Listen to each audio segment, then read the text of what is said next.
out there in podcast land, and welcome to Urban Mindz Podcast. Today's edition, sports. Today we're going to be talking about soccer. Go ahead, guys. Hi, guys. Well, this is me, Pep Santy. Right now we're talking about soccer, and I'm the soccer guy in this group. But I was talking about watching the Clásico yesterday, actually, and the game yesterday was pretty funny because, you know, just last year Ronaldo won the Ballon d'Or, and with him winning the Ballon d'Or yesterday, it seemed like he wasn't even there, you know, in the game. Messi basically has been taken over since like the beginning of the year, and he's been running the games. And it's just kind of bringing a crazy light because now you kind of see that Messi's like 27 and Ronaldo's 30, and it seems like Messi's just getting into his prime of soccer. And with that being said, it seems like we're coming towards the end of an era. It's kind of like the Kobe and LeBron James, when it was ending, you could clearly see who was a better athlete or a better, you know, person in their sport. And yesterday just kind of put me in light. Like, Messi didn't score or do anything that great, but every time he touched the ball, there was an anticipation of him, you know, he could do something really amazing, and he can just turn the game at any time you wanted to. I mean, it's like watching somebody incredible. But with that being said, Ronaldo is getting into his 30s. He's in his 30s, going into his 30s, deeper into his 30s now. It kind of makes me wonder what's the future for him. You know, does he have more years in top flight, or is he going to pack up and get his money somewhere else in a different league? You know, let's say MLS, you know. That's the crazy thing. Yeah, well, podcast fans, this is Adrian talking now, and I'm also a soccer expert. I don't know why you excluded me from that club. Say something. I didn't exclude you. I just said I'm the soccer player. All right. Anyway, before we move on to MLS, I want to talk about Suarez because he obviously scored the game-winning goal against Real Madrid in El Clásico. And I've just always had an opinion for this guy because he's had many biting incidents. I think it's like 3 or 4 now. And all of them been on the ear, right? No. It's not Tyson. In fact, I don't think he's bitten anybody on the ear. No, he's bit somebody on the ear during the World Cup, didn't he? No. Oh, that was he bit somebody on the shoulder. Yeah, the shoulder. Didn't he get him on one on the neck or something like that? Neck, shoulder, arm. Yeah, it's been everywhere but the ear. My bad. Damn, bitch, that's why you keep out of this segment. So I watch a little bit of soccer, but Shut your mouth, bitch. Continue, brothers. Go ahead. Damn. Anyway, yeah, I just felt like, you know, he's a talented player, but I don't understand how you can give this man so many second chances. Like, he's biting people out there. Like, I've just always felt, you know, some kind of way. I hate that phrase, but I've always felt a certain way about that. Like, I just never seen somebody commit the same crime over and over again in sports. And it's, you know, it'd be like if Ray Rice not only punched his wife, but punched 3 more women, and they were just like, "Hey, man, he's still the best, man. He's still running back," you know. So it looks like Rice might not even be coming back right now. So, but I guess it's 2 different things. Like, I guess he's doing it on the field. You know, he's not doing it. I don't know. In the elevator. You know, as a Barcelona fan, like, I'm a really big fan. When they did the signing of Suarez, I'm still kind of nervous about it because I don't know when he's gonna act up again and do some stupid shit like that. But the thing about soccer and other sports that people get a chance to excuse people's behaviors is because they have moments where they just perform brilliance. Yeah. You know what I mean? Like, he scored a winning goal against Madrid. You know, he scored 2 goals to help, you know, Barca beat Man City. So it's like moments like that, as a fan, you kind of forget. Or you don't forget, but you put it in the back burner. Yeah, that's why I say like, it doesn't take it away from his talent. He's obviously one of the most talented players in the world right now, but he just comes with that baggage. Yeah. And I just the last thing, you know, I don't want to drag on and on about this, but in the World Cup when he bit, I think it was that Italian player's shoulder. Chiellini, yeah. And his act to try to, like, I don't know if he was acting or what, but he sat on the ground and was holding his teeth like his teeth were hurting. I was like, motherfucker, you just bit somebody. And he gonna sit there on the ground like, oh. So, I don't know if he was trying to play it like the guy had shouldered him in the teeth, or I don't know how he'd be trying to sell that, but I was just like... Well, I mean, as you can see, it doesn't work. Every time he tries it, he always gets caught and he gets banned. I mean, that's just... I don't think did he even get a good punishment out of that? He got 4 months from playing any type of soccer. Oh, okay. But wasn't it the off-season? I want to say a good 3 of those months of the summer. It was in July when it happened. Yeah. And August, that's when soccer starts. So he didn't play until October. Okay. Or no, October or November, towards the end of October. But he still can't play in the FIFA qualifications game. So he can't play for his national team until next year or something like later this year. So, I mean, he's gotten a big ban for this. Bigger than what happened when he was in the EPL when he got 10 matches. You know, like, he's gotten a long time. That's why it's taking him so long to show what he can do in Barcelona. But, I mean, even today, I get worried about him playing because I don't know if he might bite somebody or just, you know. He's kind of like, he reminds me of Balotelli. Like, he's really good, but you just don't know what he's going to do. And, yeah, so now we can go on and talk about CR7. And I've seen the headlines lately that Cristiano Ronaldo might. I mean, I don't know. They're saying that a source said this, so it could just be baloney. But they're saying that I want to say in 2015. Mm-hmm. They said, how old is he now? He said he's 30. Yeah, I think he was going to be 33. I want to say it was 2018 or something like that. He was going to be out of his contract with Madrid. Yeah. And they were saying that was the best option for MLS because, like I said, they were to get him right now, they'd have to pay like an enormous transfer fee. So they were saying when he's out of the contract, just bring him over. Wouldn't have to pay a transfer fee.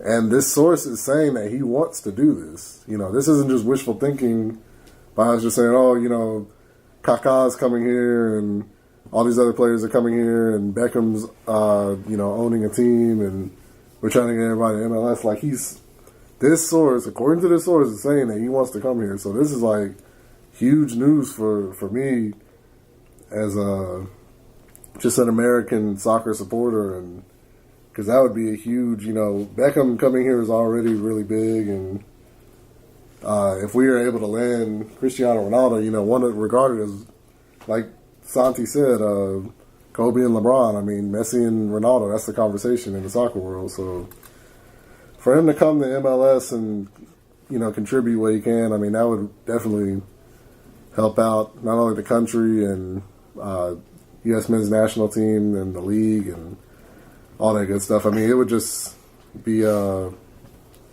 monumental.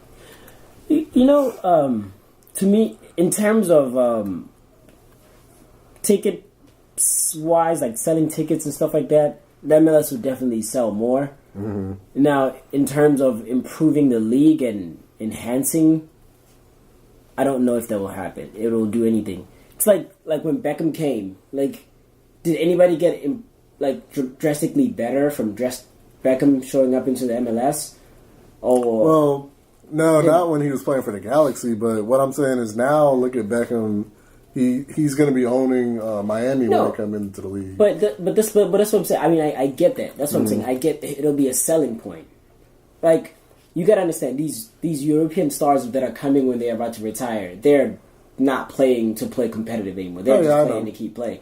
No, that's all I'm saying. Like, Beckham, obviously, all these guys, Gerrard, Lampard, they're past their prime, but the hope is that you're going to have more Beckhams who invest in teams and, get these... Like, Beckham is the ultimate... Like, he's the owner of a team. Yeah. But probably not all these guys are going to do that. They're probably just going to have little jobs like technical director or scouting, or look at what Raul's doing in... is it New York City FC or is it the Cosmos? I think it's FC. But he's ahead of their academy. He's like director of their academy. Yeah. And I mean, that's huge. If you look at long-term development for soccer in this country, to have such a great player over the development of an academy system, you see what I'm saying? Like, that's huge. It's not just Joe Blow going out there and saying, "Hey, this is what we're going to do with the kids." This is a, world-renowned player that's going to be in charge of development for the future of the youth. So, which I mean, and I think that's a good. I think that's what the MLS should focus more with these older, retiring soccer players, more into technical directors more than players to me. Then you'll get a better chance of developing the not only the league, but you get a better chance of developing the U.S. men's national team. Because if you look at the U.S. men's national team right now, or the last men's national team that went to the World Cup, 90% of the players were playing in Europe. You know what I mean? Like, they didn't play in the U.S. Even the U.S. men's national coach, Jurgen Klinsmann, says he doesn't want his U.S. players to play in the U.S., in the MLS. And that's because most teams in the MLS don't have a style of play. You know what I mean? Like, you don't get to grow yourself as a soccer player because you have a chance of getting traded to another team next year. It's the way some stuff is ran in the leagues that's kind of weird. Because, like, just because you're signed with a team doesn't mean that you're going to stay there forever. If you're not one of the protected players for the MLS draft, you can go anywhere. You know what I mean? You can be from the Salt Lake City, Utahs, where they do a tiki-taka combination play, and go to where it's New York Red Bulls, where Thierry Henry is a forward, and everything is just pass it to Henry. Like, you've changed your style of play. You don't learn how to develop as a player when you've constantly changing how you play. You know what I mean? And that, to me, I feel like the biggest thing that they need to do with the MLS is change the structure, of the franchise, how players are being handled. If you can have a chance of signing extended contracts, then you have a chance of learning, of having players that build together from start to finish. Yeah. You know what I mean? You opened up, like, quite a few doors there, so I'm going to go through them one at a time, but with what you said about MLS players, I think, bringing them in, I think that's just getting their foot in the door. I don't think they're really honestly thinking that it's going to, I don't think anybody's saying signing a 33-year-old Cristiano Ronaldo, oh, we're going to go win a championship. I think they're just trying to get him in the door here, and just for all those future options like I discussed before. And then what you said about the World Cup, actually, a lot of those guys, I don't have numbers in front of me, but, like, I know Dempsey went to Seattle. I don't know if that was before or after World Cup. Just before the World Cup. Michael Bradley came and went to Toronto. A lot of those guys came back, like, either before or shortly after, which is what caused Klinsmann to start saying all the shit he's been saying. Is a lot of them are coming back over here, and I'm kind of torn on this issue. Like, I think I want to support MLS. Like, yeah, MLS has sucked in the past. It's like, it's not the top league, but I see where these guys are coming from. Like, they want to come back here and try to help make it better. You can't just always sit here as an American and say, MLS sucks. MLS sucks. It's never going to be good. You got to, like, put some work into it. To me, it's not that MLS sucks. It's not that they can't get. It's not that there's potential to be good. It's the people, the board. They have a former NFL commissioner running the MLS. Like, I didn't know that. He runs the MLS. Like, he's the guy that used to run the NFL. And he's like, when he first got signed to become the commissioner of the MLS, he was like, I don't know anything about this sport, but I'm happy to try it out.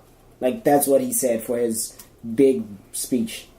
Like, what do you mean? Like, you got a person that's never touched a soccer ball coming to do, a whole MLS, not even just one team, but he's running the whole MLS. Like, he's running the whole franchise of the MLS, and he doesn't know what soccer is. You know what I mean? Like, that to me, it shows that it's not about development. It's about money. Like, they just want to fill seats. So that's why they're signing these seat fillers without signing academies. Like, how many teams in the MLS have academies? Like, maybe 6. Yeah, but, I mean, they're shooting to all have one at some point. It's not that hard. You just go, and the teams, like the New York Red Bulls, they have academies because they found a club team that was playing in New York that they liked their style of base, and they were like, you guys are coming through us. So now they have kids that are learning how to play from the New York Red Bulls. You know, from the kids, they can go up and get signed at 16 and play for the first team.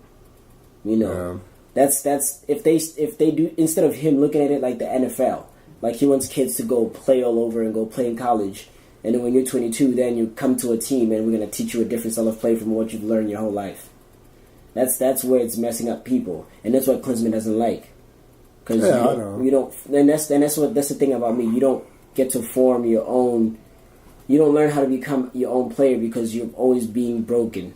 Yeah. Well, I mean, Klinsmann doesn't like it because he's looking for short term, and it's not really short. It's short term in terms of thinking that MLS has a long way to go to reach the rest of the world, but you know, short term meaning next couple World Cups. Like he wants results.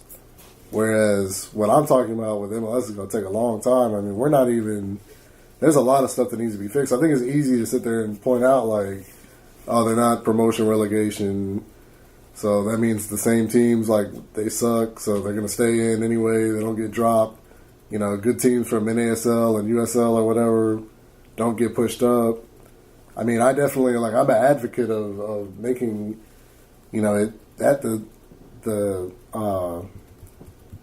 situation, and then you start to go into like farm teams, academies. I mean, then you go into all that what you're talking about, where you get the kids from a young age going all the way up, getting signed to teams, semi-pro, pro, and then I mean, depending on if they're good or not, MLS. So yeah, definitely there's a long way to go, but it just depends on how you look at it. Like, and like I said, I think a lot of the stuff Klinsmann's saying right now is because he wants, I don't want to say instant gratification, but I think he's put on that spot too. No, yeah, he's definitely he has to get results. Put on the hot That's his seat, big thing. But I think for me, the first thing they can change with MLS, you don't have to do promotion relegation. It's point area. No need for a playoff. No need for East and West. We have 20 teams. But that's the American way. I mean, but that's what I'm saying. Yeah. That's not, when you have that, then you don't have to try until the end where you want to make the playoff. Yeah. You know what I mean? Like, you don't have to try until the playoff spot. And you play a team 4 times. Like, if I get to see you 4 times, the third time I don't even care about playing you anymore. I'm just like, okay, I've beaten you twice. Why do I have to try now? You know what I mean? But if you have point system, you play each other twice, and everybody plays each other twice, home and away, and it's 20 teams. Whoever has the highest points wins the season, or wins the league. Then everybody tries towards the air because every game can be a momentum-changing game. Mm-hmm. So that to me, that's what they need, that competitiveness from beginning to end. You know what I mean? Like, just point system. If they can start with that, I think that will be the biggest change within the league by itself, to drive people to try harder by having it as just point system instead of conference and playoffs. Then you'll have. Well, what'll fix that if we go to point system. Then they have MLS Cup already, don't they? Yeah, they have cups and they have other stuff. Yeah, but like as the country grows and like if we get promotion relegation, it'll make it more interesting. But look at English Premier League. Yeah, they do point system, but the real excitement like of going to the playoffs type deal is the FA Cup, where you get you have knockout stages and you have this game is the last game, and if we don't win, we're going home. So you get you see what I'm saying? You satisfy both ends. Well, I mean, but I get what you're saying, but they do have that. Like you said, the Open Cup, the U.S. Open Cup. Oh yeah. They have that. They have other cups where they can. It's not the same. Do this. Well, it's kind of it's the same thing because the FA Cup, it's the lower level teams versus the higher level teams, and sometimes you get the Cinderella story that Division 2 wins everything. But the people like the Premier League because the first place team can lose to a last place team because everybody's playing for everything for a point. You know what I mean? Like they are playing for a point. So the first place team can be beat by the team that's last in the whole league. They don't want to be last anymore. They want to get a point. And so they don't do points at all? They do points, but their points are just to take you to the playoffs. Okay. So you see what I'm saying? So there's 4 brackets, and you win the top 8 or top 6 of each bracket or whatever make it to the playoffs. So it's like, what's the point of really, really trying if you can just become like top 6? You know what I mean? Yeah. If I get 32 points, then I make the playoffs and I'm good. I can still win the cup. But if you're playing the whole season, you have to get like, if you have 32 points, you're like 10th. Like now you have to climb the table if you really want to win second half of the season. You know what I mean? Like that makes it more interesting because you don't know this week who really wants to try hard and who doesn't want to try. And that's what makes the Premier League really interesting is because Burnley can beat Chelsea because Burnley wants to be in the Champions League. Yeah. You know what I mean? Stuff like that. Like that would make it more interesting because then you'd get people playing harder all the time because they can win the trophy because they've played perfectly. I mean, I kind of agree and disagree because I think with so much going on in like Champions League and Euro Cup or Europa Cup or whatever and FA Cup and there's a lot of stuff going on. So I want to say there are times where Chelsea might not put their starting 11 up in a Premier League match because they might have like 2 days later or the next day like a cup match or something more important to them at the time. So they're not always going 100%. I mean, don't get me wrong. That I'm not saying it's going to be the same. I don't want it to be the same. It's not going to definitely change and be the same as fast as that. But I think that will be the kickstart of improving the level of growth, like starting from growing kids from a young age to learning how to play soccer. Because now you can play for the team that was last this season can win the league next season because they've worked twice as hard during the summer and they came and beat everybody because they wanted to win every game. You know, and you can have a year of the Invincibles where Thierry Henry's team never lost a game. Oh, speaking of which, I think he's retired, isn't he? Yeah, he retired, which is unfortunate. Lost another legend. But, you can have that because now you play everybody twice. You can literally tie 6 games throughout the whole season and win the rest of the games. Or you can lose 8 games but still win the league because other people lost. Yeah. But I mean, it's just stuff like that. Like, it'll make it more interesting. It'll make it more fun to watch.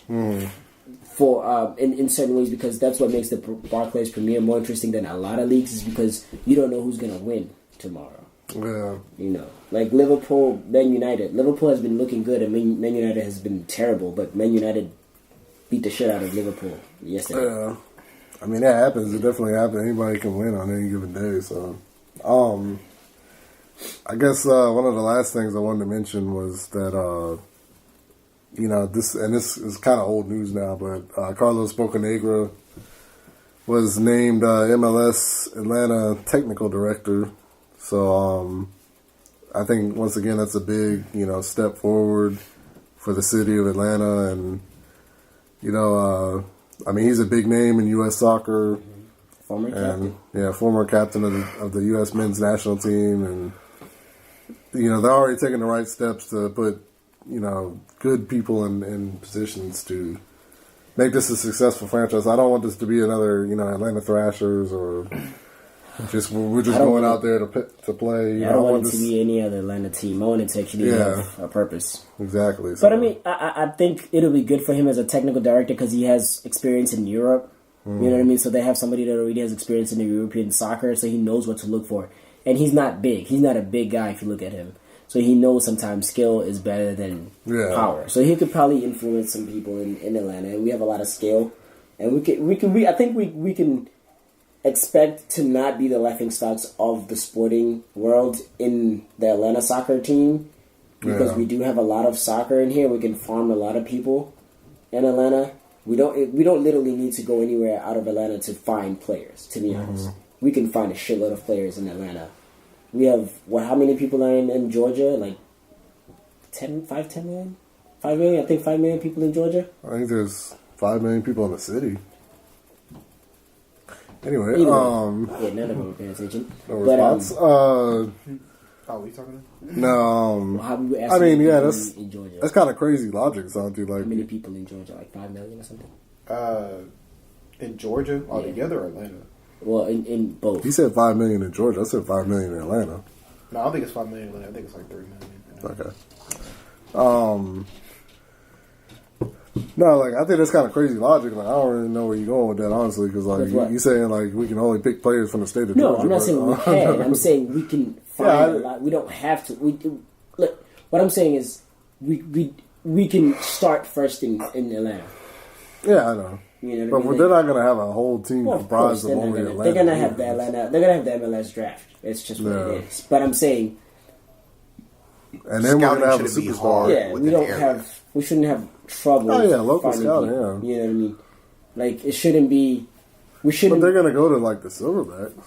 Well, They're not gonna go to like, don't hey, think you so. look like you know. but I mean, we'll see. What I know is that with him there, and if he stays there longer, and if he's not just a face, and he actually has, they give him a say so, and you know, he'll put in the right stuff to help Atlanta take over. And I hope they have their own stadium. I don't want them to share stadium with the football team. Oh no, we're going to. Yeah, I don't want that because That's a done deal. it'll defeat. Yeah, I was about to say it'll defeat the purpose of having a soccer team if you have it with. Well, no, you understand that the stadiums are going to transform to a soccer stadium, right?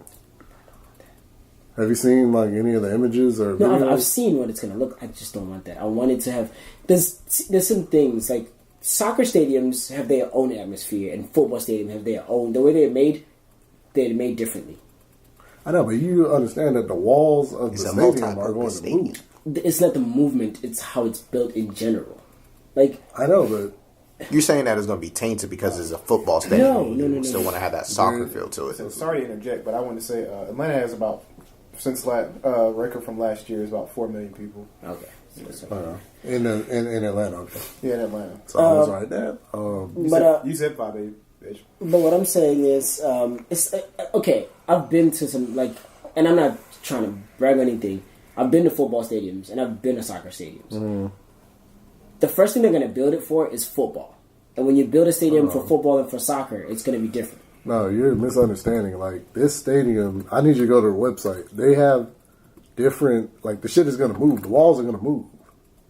So it's not like, oh, we're building it for football, so it's going to be narrow like this. It's gonna be a multi-use. Yeah, It's a multi-purpose Like stadium. the seats are gonna move, the walls are gonna move, the roof is gonna So move. the Like seats it's are gonna gonna get in closer? transform. Yes, exactly. Now, the one question is, are they they have gonna- all the hold on? They have all the layouts on MLSAtlanta.com. It's like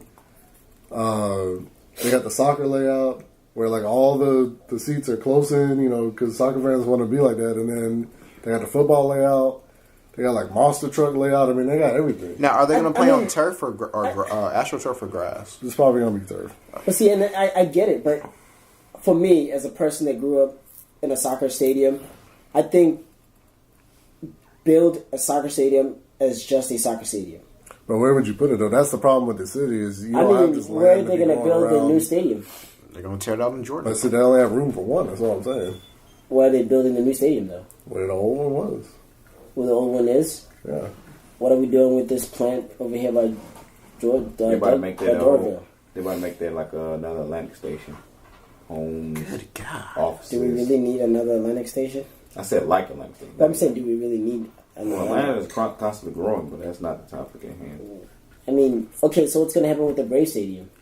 They're going They're up to tearing that down. They're Marietta. moving What's going to Colorado. happen to that stadium? The old Braves. Georgia State's taking over that. Oh, what are they gonna do with that? The stadium is not going to be like an issue, man. I promise. I see what you're saying. Damn, bitch, you just ignored me. What are they going to do What'd with you say? Yeah, bitch, I can't hear you. The audience can't hear you either. I said, what are they gonna do with the old Turner Field Stadium? I already answered that. Georgia State's taking over that shit, What bitch. exactly are they doing? Football. Dorms, fucking food courts. I don't know, bitch. They're going to put a porta potty in there. I don't know. Yeah, I'm trying to finish up this podcast. Anyway. But no, well, I mean, I get what you're saying. The stadium is not. It's not going to be a problem because it's going to be a multi-use stadium. It's going to be created to kind of support the effects of soccer or the feel of soccer. But what I'm saying is, I like going into a stadium knowing it's just for soccer. Yeah, if that I makes know. sense. But that's just not realistic in this city. So Especially this is what we have to deal with. Well, and that's what I'm saying. But that's what. Don't do something when you're not ready for it. Like Orlando City created their own stadium. They built a stadium for the team. I just know, for but the team. Orlando's not like gridlock. But I'm not, and I know that. But I'm saying you don't have to build it right there in downtown. But then you had the problem of who's going to go to the game. Like, what you going to do? Put it Anybody. out in Decatur? anybody's gonna go to the game. This is soccer. Anybody, I mean, Mexicans will drive. That was racist. Are you sure? Yeah, they will drive. I mean, for me, I've been to the Georgia Dome, and I'm not saying that it's going to be like the Georgia Dome. I've been there, and I've been to the soccer stadium in South Africa, the way they play the World Cup. Mm-hmm. It looks like we're setting up for our second Urban Mindz street fight. And it looks like it's going to be between me and Santy about soccer stadiums or multi-purpose stadiums. But we're not going to have it tonight because I'm tired as hell. Yeah, well, we'll finish this Urban Mindz street fight on the upcoming podcast. And is that all you got to say about soccer tonight? Yeah, I mean, that was the big points that I wanted to hit. When there anything else come up, like Champions League, I'll hit it up. You got anything else to say, bitch? All right, anyway, it was fun talking to you guys, and good night, internet bloggers.